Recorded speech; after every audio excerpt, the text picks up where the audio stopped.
अस्सलाम वालेकुम अबा केड़ा हाल खुश आयो नी सफ़ाई टेटो लगा पिया हो नी बस मासी भी तव्हांजी जॾहिं खां स्कॉलरशिप ठाहिण शुरू कयूं आहिनि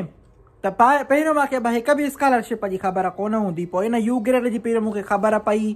पोइ वरी हाणे जो मां विडिया ठाहिण शुरू कया आहिनि भलाई जो कमु भला ॾिसो था पिया त अलाह बि राज़ी आहे अबा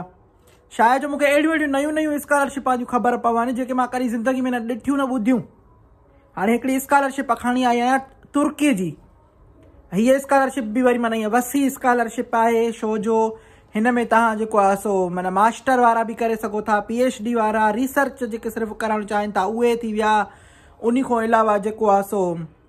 माना 12वीं पास बि तव्हां अप्लाई करे सघो था। ऐं तुर्की जा ड्रामा अॼुकल्ह हूअं ई पाकिस्तान में घणा ॾिठा था वञनि त पोइ वरी माण्हुनि खे तुर्की वञण जो ॾाढो शौक़ड़ो बि थी पियो आहे।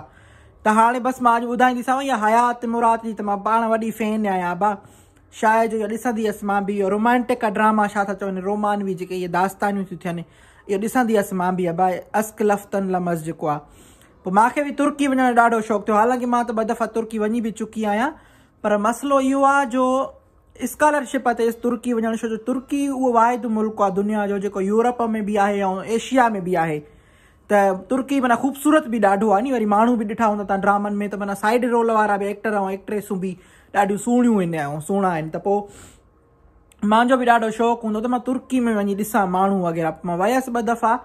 पोइ हाणे मां अॼु स्कॉलरशिप जेका खणी आई आहियां उहा बि माना ईअं ई आहे तुर्की जी स्कॉलरशिप आहे। हीअ स्कॉलरशिप असल में जेका आहे सा मास्टर ऐं PA उन जे लाइ जेको आहे मास्टर ऐं बैचलर जे लाइ जेका खुलंदी माना 15 जनवरी ते पर हे तव्हां 2-3 ॾींहं पहिरियों थी ॿुधायां इन जे करे जो तव्हां पंहिंजी तयारी वठो ऐं तव्हांखे हिकिड़ो माना ज़हन में हुजे ऐं वधि में वधि शेयर कयो माण्हुनि खे त जे ॿिया वीचारा जेके अप्लाई करणु चाहिनि था उन्हनि खे बि माना ख़बर पवे ऐं पंहिंजे जेके दोस्त जेके गॾु वठी वञणु था चाहियो था तुर्कीअ में उन्हनि खे हिन में मेंशन बि कजांव कमेंटनि में त ख़बर पए उन्हनि खे। पर हीअ स्कॉलरशिप जेका आहे तव्हांखे पूरी वेबसाइट ते अप्लाई करिणो आहे न कंहिंखे मेल करणी आहे न कंहिंखे डॉक्यूमेंट सेंड करणा आहिनि बसि इहो इंटरनेट ते थींदी त इहा जेका तव्हांखे मां वेबसाइट आहे उहा मथे ॾियां थी पई। जेकॾहिं फेसबुक ते तव्हां ॾिसो त पोइ इहा मथो हिन में हूंदव हुन में मथो हूंदव लिंक ऐं जेकॾहिं हुन ते यूट्यूब ते तव्हां ॾिसो त हेठि ॾिसजांव डिस्क्रिप्शन में हूंदव ऐं जेकॾहिं इंस्टाग्राम ते तव्हां ॾिसो त तव्हांखे जेको आहे सो इहा ऐं त हेठि मिली वेंदी हिन जी। पोइ हाणे मां तव्हांखे ॿुधायां थी त इन में माना तव्हां कीअं अप्लाई करे सघो था। इन में तव्हांजी बैचलर जेका आहे मिसाल तव्हां मास्टर जे लाइ था कयो त तव्हांजी 75% 75% माना तव्हांजी जेको आहे सो इहा हुजे माना मार्कूं हुजनि ऐं जेकॾहिं तव्हां इंटर खां पोइ था अप्लाई कयो त तव्हांजी 70% माना हुजे। बसि हिकिड़ो इहो ॾुख मूंखे छो आहे इन स्कॉलरशिप में जो अबा मेडिकल वीचारा हूअं ई वीचारा ख्वार आहिनि पाकिस्तान में बि वीचारनि सां ज़ुल्म आहे त माना हिकिड़े ॾींहं ते थींदी अथनि नी टेस्ट त माना हिकिड़ी में सिलेक्ट न थिया त पोइ बसि त हिते बि माना इहो आहे त मेडिकल वारा जेके 90% उन्हनि जी माना हुजे। मां चयो माई बाक़ी हिन वीचारनि जे लाइ बचो छा माना मेडिकल जे लाइ तव्हां अप्लाई कयो जीअं फार्मेसी थी वई या ॿियो मेडिसन थी वियो कुझु बि थी वियो माना उन्हनि जे लाइ 90% हुजे। उन खां पोइ तव्हांजी उमिरि जेका आहे मिसाल तव्हां 12 खां पोइ था अप्लाई कयो त 21 सालनि जो माना अंडर हुजे 21 सालनि जे हेठि हुजे ऐं जेकॾहिं मास्टर जे लाइ था कयो त 30 सालनि जे अंडर हुजे ऐं जेकॾहिं तव्हां अलाह तव्हांखे नेकी ॾे अलाह तव्हांखे ॾींहं ॾे PhD जे लाइ था कयो त 35 सालनि खां घटि हुजे तव्हांजी उमिरि। ऐं इन में केरु अप्लाई नथो करे सघे अप्लाई त हर को करे सघे थो सिर्फ़ु उहे माण्हू नथा कराए सघनि जेके तुर्की में अॻु में वेठा आहिनि माना पढ़नि था पिया पोइ भले स्कॉलरशिप हुजनि न हुजनि माना तुर्की में आहिनि पढ़नि था उते त उहे नथा करे सघनि। ॿियो जेको तुर्की जा पंहिंजा माना रहाइशी आहिनि शहरी आहिनि उहे बि नथा करे सघनि पिया। हिन स्कॉलरशिप में तव्हांखे छा छा मिलंदो हिन स्कॉलरशिप में तव्हांखे जेको आहे सो तव्हांजी यूनिवर्सिटी जेका आहे उहा ॾींदा कहिड़ी यूनिवर्सिटी में तव्हांखे रखिणो आहे उहो माना सिलेक्ट कंदा। उन खां अलावा मंथली माना तव्हांखे महीने में स्टाइपेंड बि ॾींदा। इहो माना जेको छा चइबो आहे वज़ीफ़ो चइबो आहे अलाए छा पैसा ॾींदा आहिनि पा मूंखे त नालो बि नथो अचे पियो मां हाणे कॾहिं स्कूल त वई कोन आहियां।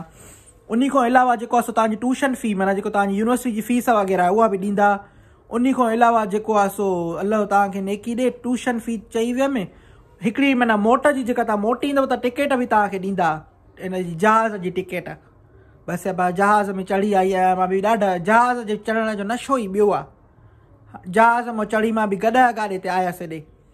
त इहो हूंदो आहे मूंखे चवनि मासी तूं जहाज़ मां चढ़ी करे ऐं वरी तूं गॾा गाॾे ते चढ़ी आहे तुंहिंजी त स्टैंडर्ड ई न आहे। मां चयो बसि छा कयां बा ग़रीब शी पई आहियां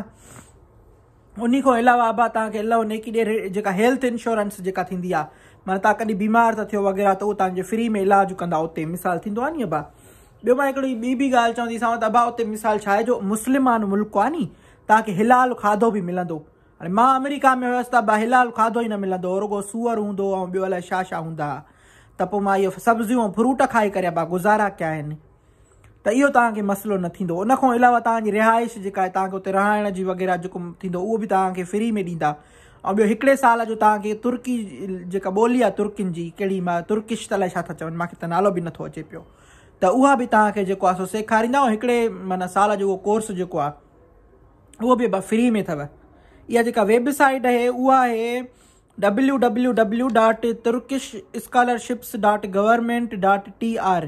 पर इहो तुर्किश न अथव इहो अथव टर्की छो त इहो TURKIYE छो त इहो तुर्की खे तरकी अलाए छा भाई इहो नालो बि मूंखे नथो अचे पर मथे ॾिसजांइ लिखियलु अथव सॼो। इन एप्लीकेशन जेका इहा एप्लीकेशन जी जेका दरख़्वास्त थिए थी इहा शुरू थींदव 15 जनवरी ते 15 जनवरी ते शुरू थींदी ऐं पोइ इहो माना 1 महीने ताईं खुलियल हूंदी। पोइ मां तव्हांखे इहो मथे लिखंदुमि त केतिरी तारीख़ ताईं हूंदी बाक़ी इहो तव्हां वटि टाइम आहे अबा। तुर्की जहिड़ो ख़ूबसूरत मुल्क आहे ख़ूबसूरत माण्हू अथव मुस्लमान मुल्क आहे तव्हांखे खाधे पीते जो मसइलो न थींदो ऐं ॿियो कल्चर बि एॾो वधीक मुख़्तलिफ़ न हूंदो छो जो एशिया में आहे नी ऐं ॿियो मुस्लमान मुल्क आहे पाकिस्तान जी बि ॾाढी इज़त कंदा अथव उते त तव्हांखे ज़रूरु अप्लाई करणु घुरिजे ऐं पंहिंजे दोस्तनि खे पंहिंजे संगत साथियुनि खे पंहिंजी सहेलियुनि खे ज़रूरु ॿुधायो इन जे बारे में। ऐं PhD ऐं ॿियो रिसर्च वारो जीअं ॿुधायांव थी रिसर्च वारे जी तारीख़ कल्ह खां शुरू आहे 1 जनवरी खां। रिसर्च सिर्फ़ु जेकॾहिं करणु चाहियो था त उनजो अलॻि तव्हां अप्लाई करे सघो था। बसि पोइ मां तव्हांखे बेस्ट ऑफ लक थी चवां पई मां बि ॾिसां मूंखे तुर्की वञी मूंखे मैसेज ज़रूरु कजांव त मासी मां तुंहिंजी स्कॉलरशिप ते तुर्की आयो आहियां हाणे मां तोखे ॿुधायां थो त मूंखे बि ख़ुशी थींदी। बसि अलाह तव्हांखे कामयाबु करे अलाह तव्हांखे हयातियूं ॾे अलाह तव्हांखे जेको आहे सो अॻिते वधाए मुंहिंजी त इहा दुआ आहे अबा तव्हांजे लाइ। बसि हाणे वधीक ॻाढ़ी न थी हणां पई वरी चवंदव त मासी तूं बि शुरू थी वई आहीं अलाह तव्हांखे ख़ुशि रखे मां सदकू। बसि इहो हिकिड़ो चवंदीसांव त इन खे मुंहिंजे वीडियो खे शेयर ज़रूरु कजांव लाइक बि कजांव इंस्टाग्राम ते बि फॉलो कयो यूट्यूब ते बि सब्सक्राइब बि कयो मां ॾाढी ख़ुशि थींदीसांव अलाह तव्हांखे ख़ुशि करे ॿीहर थी चवांव सदको।